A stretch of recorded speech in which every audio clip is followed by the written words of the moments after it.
ونشهد أن لا إله إلا الله وحده لا شريك له ولا مشير له. ونشهد أن سيدنا وسندنا وطبيبنا وحبيبنا ومولانا محمدا عبده ورسوله. أما بعد، فأعوذ بالله من الشيطان الرجيم. بسم الله الرحمن الرحيم. يا أيتها النفس المطمئنة ارجعي إلى ربك راضية مرضية فادخلي في عبادي وادخلي جنتي. قال الله تبارك وتعالى في مقام آخر: فاطر السماوات والأرض توفني مسلما والحقني بالصالحين. صدق الله العظيم وصدق رسوله النبي الكريم ونحن على ذلك لمن الشاهدين والشاكرين والحمد لله رب العالمين. اللهم صل على سيدنا ومولانا محمد وعلى آله وأصحابه وبارك وسلم. استغفر الله تعالى ربي من كل ذنب وأتوب إليه. استغفر الله تعالى ربي من كل ذنب وأتوب إليه. استغفر الله تعالى ربي من كل ذنب وأتوب إليه. اللہ جل جلالہ نے انسان کو دو چیزوں سے نوازا ہے. ایک کا نام قالب ہے اور ایک کا نام قلب ہے. ایک کا نام جسم ہے اور ایک کا نام جسم کے اندر جسم کا خلاصہ دل ہے یا جسم کا سردار دل ہے، جس کے بارے میں اللہ کے نبی صلی اللہ تعالیٰ علیہ وسلم نے ارشاد فرمایا: جسم کے اندر ایک ٹکڑا ہے، اگر وہ صحیح ہو جائے تو پورا جسم صحیح ہو جاتا ہے. اور فرمایا جسم کے اندر ایک ٹکڑا ہے، اگر وہ خراب ہو جائے تو پورا جسم خراب ہو جاتا ہے. آپ حضرات نے دیکھا ہوگا، اگر کوئی آدمی بیمار ہو جائے، اس کی طبیعت خراب ہو جائے، اس کا کوئی عضو خراب ہو جائے یا اس کو کوئی بیماری لاحق ہو جائے تو فوراً ہسپتال کی طرف دوڑتے ہیں، ڈاکٹر کی طرف جاتے ہیں، ہسپتال میں جاتے ہیں اور ڈاکٹر کے پاس علاج کے لیے جایا جاتا ہے اور ڈاکٹر علاج کرتا ہے. علاج دو قسم کا ہوتا ہے.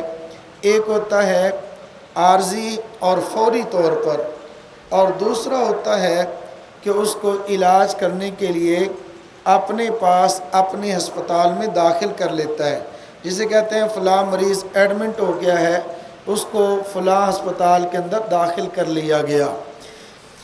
اب بیماری جسم کی ہے، جسم کو بیماری لگے فوراً طبیب اور ڈاکٹر کے پاس ہسپتال میں پہنچتے ہیں، ڈاکٹر سے فوری علاج کرواتے ہیں، واپس اپنے گھر میں آ جاتے ہیں. یا اگر دیکھا کہ ہسپتال آنے والا مریض سیریس حالت میں ہے اور وہ زیادہ بیمار ہے تو پھر اس کا ڈاکٹر، اس کا معالج وہ کہتا ہے: آپ میرے پاس داخل ہو جائیں، فلاں کمرہ ہے، میں آپ کو 24 گھنٹے میں 2-3 بار دیکھوں گا اور ساتھ ساتھ آپ کی ادویات بھی لکھتا رہوں گا.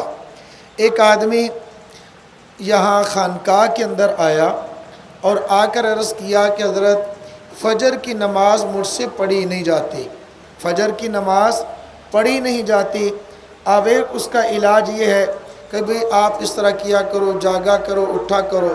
اور دوسرا یہ ہے، حضرت نے فرمایا کہ آپ ایسا کریں، رات یہاں قیام کریں، 2 دن قیام کر لیں.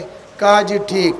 2 دن کے بعد پوچھا فجر کی نماز پڑھی ہے جماعت کے ساتھ؟ حضرت فجر کی نماز تو کیا، میں نے تو تہجد بھی پڑھے ہیں، میں نے ذکر بھی کیا ہے، میں جب یہاں آیا میں نے اوابین کے نفل بھی پڑھے ہیں، اور جب میں یہاں خانقاہ کے اندر آیا میں نے سورہ یاسین کی تلاوت بھی کی ہے. آپ تو فجر کی بات کرتے ہیں. فرمایا دیکھو، جب ہم نے آپ کو کہا آپ خانقاہ میں رک جائیں۔ آپ کا یہ خانقاہ میں رکنا ہسپتال کے اندر یعنی روحانی ہسپتال کے اندر مریض کو داخل کرنا تھا۔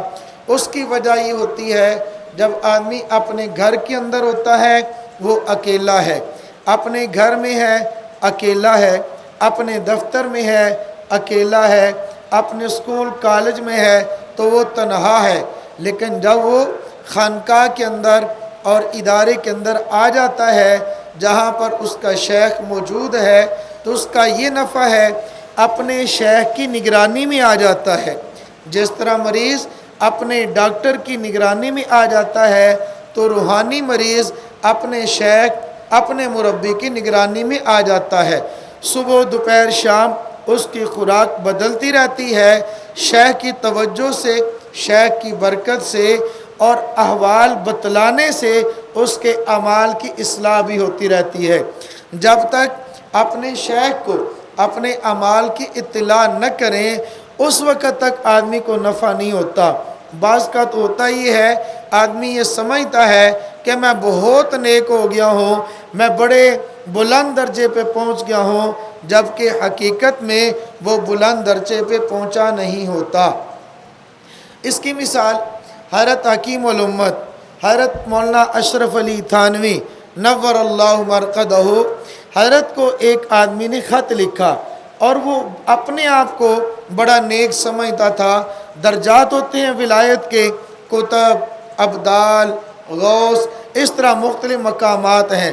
اس نے خط لکھا، خط کے اندر اس نے لکھا حضرت الحمدللہ آپ کی دعاؤں کی برکت سے، آپ کی توجہ کی برکت سے میں اس وقت ابدال بن گیا ہوں، میں اس وقت ابدال بن گیا ہوں۔ حضرت نے جواب میں ارشاد فرمایا وعلیکم السلام ورحمۃ اللہ، پہلے گوشت تھا ابدال بن گیا ہے۔ سمجھے کہ نہیں سمجھے؟ ہاں، پہلے گوشت تھا اب دال بن گیا ہے، یعنی اب الگ دال الگ۔ اس نے ملا کے لکھا تھا، اس کا مطلب تھا کہ ولایت کے فلاں درجے پر میں پہنچ گیا ہوں۔ فرمایا ولایت کے درجے پر ابھی نہیں پہنچا تو اس تیرے اندر تو کمی واقع ہو گئی ہے، تو ابھی سے بتلانا شروع ہو گیا ہے کہ میں فلاں درجے پہ پہنچ گیا ہوں، تجھے کیا معلوم کہ درجہ کیا ہے؟ جب تک آدمی اپنے شیخ کو اپنے حالات کی اطلاع نہ کرے وہ اپنے آپ کو بہت کچھ سمجھ رہا ہوتا ہے اور حقیقت کے اندر وہ کچھ ہوتا نہیں ہے۔ اور جس طرح نماز آدمی پڑھتا ہے، نماز کی شرائط ہیں، حج کرتا ہے، حج کے شرائط ہیں، آدمی عبادت کرتا ہے، عبادت کر رہا ہوتا ہے، عبادت کرنے کے باوجود اس کی عبادت قبول نہیں ہو رہی ہوتی۔ ایک آدمی اعمال کرتا ہے اور شرائط کے ساتھ کرتا ہے لیکن پھر بھی اس کے اعمال قبول نہیں ہوتے۔ آپ کہیں گے عجیب بات ہے، اب دیکھیے ایک آدمی نماز پڑھتا ہے، نماز کے لیے شرائط نماز کون سی ہیں؟ اندر والی کو چھوڑو، باہر والی شرطیں کون سی ہیں؟ جگہ کا پاک ہونا، توجہ فرمائیں، نمبر 1 جگہ کا پاک ہونا، نمبر 2 جسم کا پاک ہونا، نمبر 3 اپنے جسم کا پاک ہونا، نمبر 3 لباس کا پاک ہونا، کپڑوں کا پاک ہونا۔ اب اس کے لیے باقی چیزوں کو چھوڑے، اس نے وضو کر لیا، اگر غسل تھا تو غسل کر لیا، اپنے جسم کو پاک کر لیا، پاک جسم کے ساتھ نماز پڑھتا ہے، پاک جگہ پہ کھڑے ہو کر نماز پڑھتا ہے اور پاک کپڑوں کے ساتھ نماز پڑھتا ہے، جگہ بھی پاک ہے، جسم بھی پاک ہے اور کپڑے بھی پاک ہیں اور قبلہ کی طرف رخ بھی ہے، نیت بھی کر لی ہے، نماز کا وقت بھی ہے، ساری شرائط کے ساتھ نماز پڑھتا ہے، ایک نہیں 10 سال نماز پڑھتے رہتا ہے لگاتار، ان ساری پاکیوں کے باوجود نماز پڑھے گا، نماز تو نہیں ہوگی، الٹا اس کو اجر بھی نہیں ملے گا بلکہ اس کی نماز پر اس کو گناہ بھی ملتا ہے۔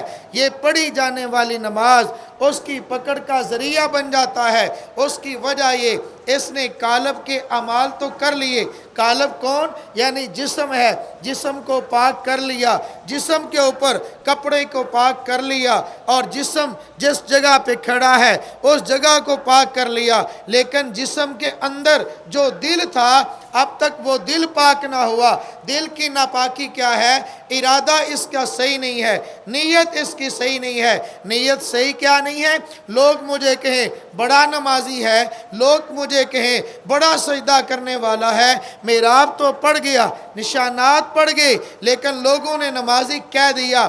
یہ تو چھوٹی سی بات ہے، اس سے بڑھ کر آپ حضرات کے علم کے اندر ہے۔ آپ حضرات نے حدیث حضرت رسول اللہ صلی اللہ تعالیٰ علیہ وسلم کا ارشاد سنا ہے، جس کا مفہوم یہ ہے، قیامت کے دن 3 آدمیوں کو لایا جائے گا۔ نمبر 1 شہید ہوگا، نمبر 2 عالم ہوگا، نمبر 3 سخی ہوگا۔ سخی سخاوت کے باوجود کروڑوں روپیہ اس نے صدقہ کر لیا، اب کروڑوں روپے کا کیا ہوا صدقہ اس کے کام نہ آیا۔ یہ ساری زندگی علم پڑھتا رہا، آگے پڑھاتا رہا، پڑھنے اور پڑھانے کے باوجود اس کا علم اس کی نجات کا ذریعہ نہ بنا۔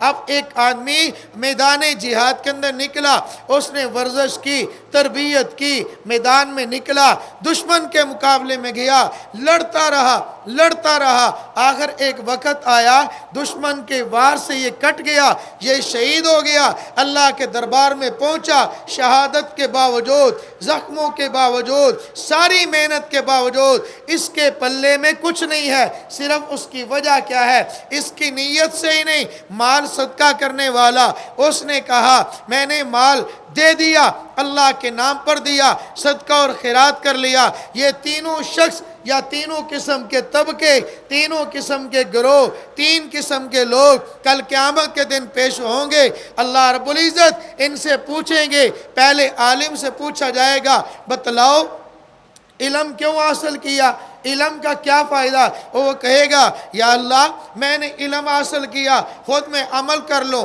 علم حاصل کیا میں لوگوں کو دین کی تعلیم دوں۔ فرمایا نہیں، جھوٹ بولتا ہے، تیری نیت یہ تھی لوگ کہیں بڑا عالم ہے، لوگ کہیں بڑا خطیب ہے، لوگ کہیں بڑا اچھا مقرر ہے۔ لوگوں نے جو تو نے نیت کی تھی تیری نیت پوری ہو گئی، اب لوگوں نے کہہ دیا جو تیرا مقصد تھا وہ دنیا میں پورا ہو گیا، آج ہمارے پاس تیرے لیے کچھ بھی نہیں ہے۔ اسی طرح وہ لوگ جو سخی تھے انہوں نے سخاوت کی، ان کی سخاوت نے ان کو نفع نہ دیا۔ جو لوگ مالدار تھے صدقہ کیا، ان کے صدقے نے ان کو نفع نہ دیا۔ وجہ کیا ہے؟ جو قالب کے اعمال تھے وہ تو درست تھے، لیکن جو قلب سے عمل ہونا تھا وہ ان کا خراب تھا۔ قلب سے عمل نیت کا ہوتا ہے، اگر نیت صحیح ہے تو اگر صحیح نیت کے ساتھ کرتا اس کو اجر بھی مل جاتا، اللہ کی رضا کے لیے کرتا اس کو اجر مل جاتا۔ اسی طرح میرے محترم دوستو، میں نے نماز کی مثال دی ہے۔ ایک آدمی نماز پڑھتا ہے، جگہ اس کی پاک ہے، جسم اس کا پاک ہے، کپڑا اس کا پاک ہے، لیکن اس کا دل پاک نہیں ہے۔ اب یہاں پہ خانقاہ کے اندر جو دیا جاتا ہے وہ دلوں کو پاک کیا جاتا ہے، خانقاہ کے اندر دلوں کا علاج کیا جاتا ہے۔